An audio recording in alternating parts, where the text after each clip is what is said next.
So we got our terrorist attack. Trump has a natural advantage on the explosion issue. This is a type of sexism that is hardwired into our social gender roles. Imagine you're at a friend's house, it's a party, a fire erupts in the backyard. The place is full of couples. What happens?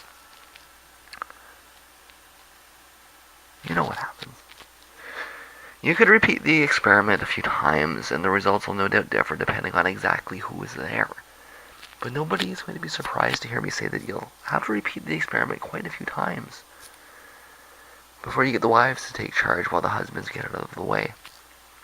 We expect men to step up. We expect women to step back. For that reason, this is exactly what I was afraid of happening. There's nothing Clinton can actually do to counter this. And all Trump needs to do is show up to draw the contrast. When you have a crisis, people look towards the alpha male. Or they look towards a group of men. It's just how we operate. Now you can criticize that and be right, and I'll agree with you, but there's a difference between it's the is-ought problem, right? Perhaps we ought to look towards the smart people when we're in a crisis, but we don't look towards the smart people. We look towards the people that we perceive as strong, as powerful, as dominant, right? Maybe there's a lot of conditioning underlying it, okay? But you don't just show up out of nowhere and say, okay, we don't do this anymore, right? Like, that's not how things work.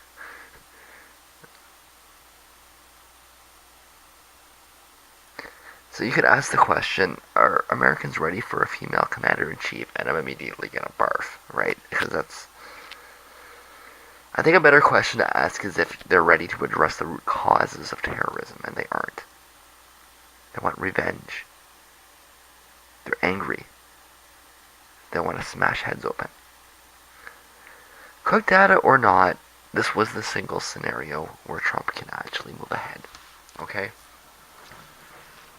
It may end up exaggerated, you know, but when we wake up in a few days and we see Trump's up by 5 points, maybe it's more like a tie, maybe he's up by 2 or 3, I'm no longer going to doubt that he's winning.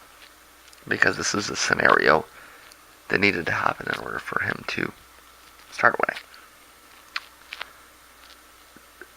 There's a silver lining, though. And that's that it's too early. And if we're lucky, it could still backfire. That is, it may act as a catalyst to a return to the normal shape of a wide distance. But in the short run, prepare to cringe. He'll likely move ahead across the board this week. We'll be face to face with it, President Trump. Like I said, let's hope it produces a backlash. Somebody tell Hillary not to say or do anything stupid for the next week, please. I need to be clear. Okay, there's a difference in asking whether America is ready for a female president and asking if it's ready for a female commander-in-chief. Yes, the president is also the commander-in-chief, but you will get very different responses depending on how you word the question. When we talk about presidents, we immediately put it into a corporate context, right? The president is the boss, the CEO. Women are better with money, right? I mean, like, there's lots of female bosses, there's lots of female CEOs. That's not particularly trailblazing when you put it in that context, right? Lots of people have female bosses. That's not revolutionary anymore. And like I say, a lot of people think women are better with money. I know, but like, at least that's not a negative stereotype, right? That's a positive stereotype. Even the worst pickup truck driving rednecks out there will admit their lady friends are mostly smarter than they are. And they're absolutely okay with letting them deal with things like finance. He may even want her to do his taxes. but he doesn't want her shooting a gun. You want to see a grown man run in fear, give his wife a gun. It's not to say it's justified, but it's how it is, okay?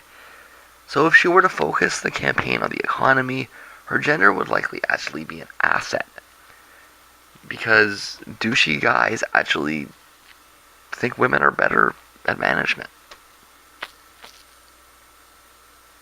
So yes, America is ready for a female president. A female chief executive. We can deal with that. We might even want that. All in all. But when you bring in the guns and shift the topic to the military and terrorism and all that kind of stuff, you activate the latent sexism. Okay? It's not rational, so she can't convince anybody. She's just instantly at a disadvantage due to the cultural expectations. No. America is not ready for a female commander-in-chief. It's not. And you're crazy if you think it is. What's really frustrating is that she wants to run on foreign policy. She seems to think she can overpower this systemic sexism with appeals to good sense, if you want to call them that. I'm not sure that she has nearly the sense she thinks she does, but that's her thought process. And it's a dangerous experiment.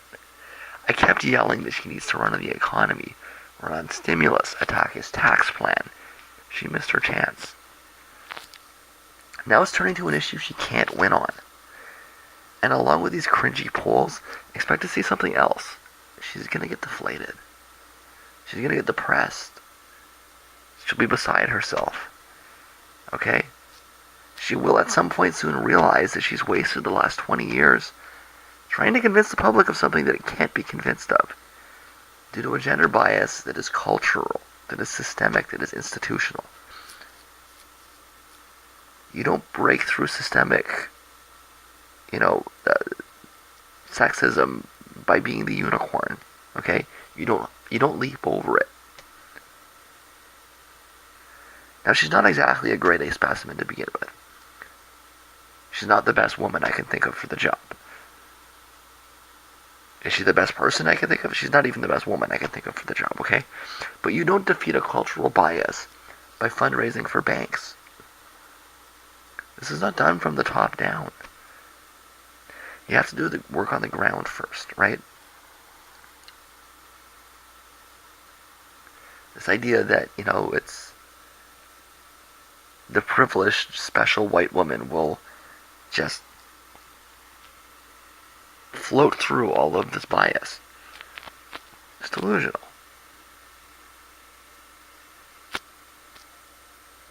You have to have a grassroots, and it hasn't been done. Look at the polling.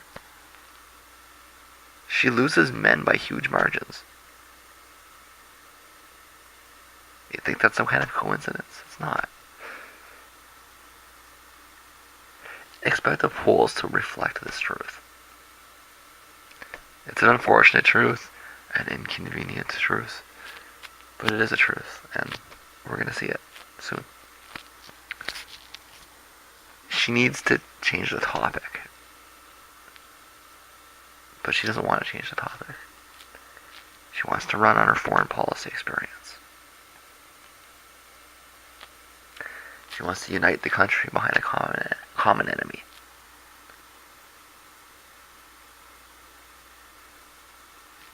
And she just seems oblivious to the biases that are around her. Amazingly enough, right? You'd think that if anybody was aware, she's not. And you can tell, it's clear as day that she's not aware. There was... all the yelling and screaming I've done, I haven't said anything about her gender until this point, because now, it doesn't matter anymore, right? I haven't explicitly pointed out that the gender is the issue. I'm doing it now because, it's too late. She could have used her gender to her advantage. That would have been smart. Instead, she's going to get nailed by trying to be something that no one will let her be. And you can say it's not fair, and I'll agree with you. But, it's the is-ought problem. When you're trying to win an election, you can't be focused on what ought to be. You need to be focused on what is.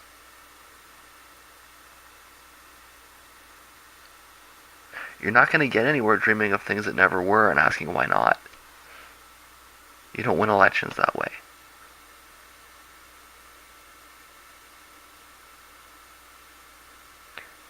You need to look at what is and ask why. Like I say, it's not too late, but she doesn't want to run on the economy. She wants to run on the military. Because she's going to launch a lot of wars.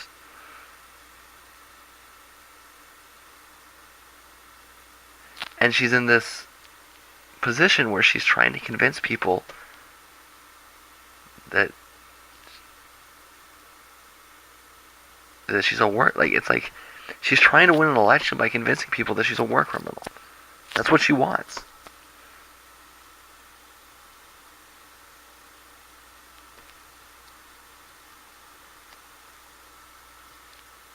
It's idealism. It's really, and a lot of people are attacking her for being overly pragmatic. She's not. This is why they wanted her out. This is why they wouldn't let her in.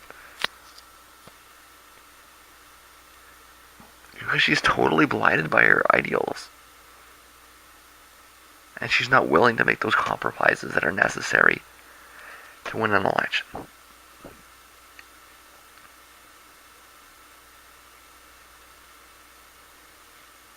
I know that's not what anybody's saying, but it's the real truth of it. It's an easy win. You run on the economy. Your gender helps you that way.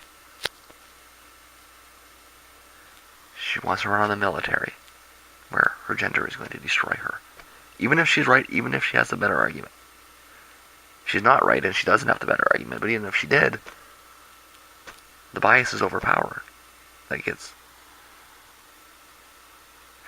like she'd rather run a good fight and lose than run a smart fight and win. Right? And that's the classic error of idealism.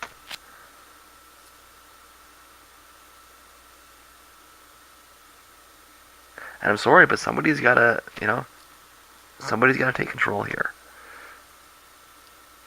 I don't know who, I don't care who. I don't care what their gender is either. But somebody's gotta take control here. If you think that you're gonna run an election with a female candidate against a male candidate and have the topic be the military and terrorism and the response to it, it's cluelessness. In America, it might work in some. It might work in Sweden. I mean, you wouldn't have an election with that topic in Sweden. Maybe it'll work in Sweden. In America, with the lowest female participation rate in the world, well, not in the world, but in the developed world, you're crazy. She can win the election. She just needs to not focus on the one thing that will kill her, which is the one thing she wants to focus on.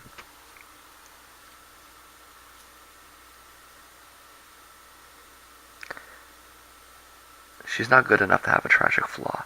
She's no hero. But it's kind of the idea. Anyways.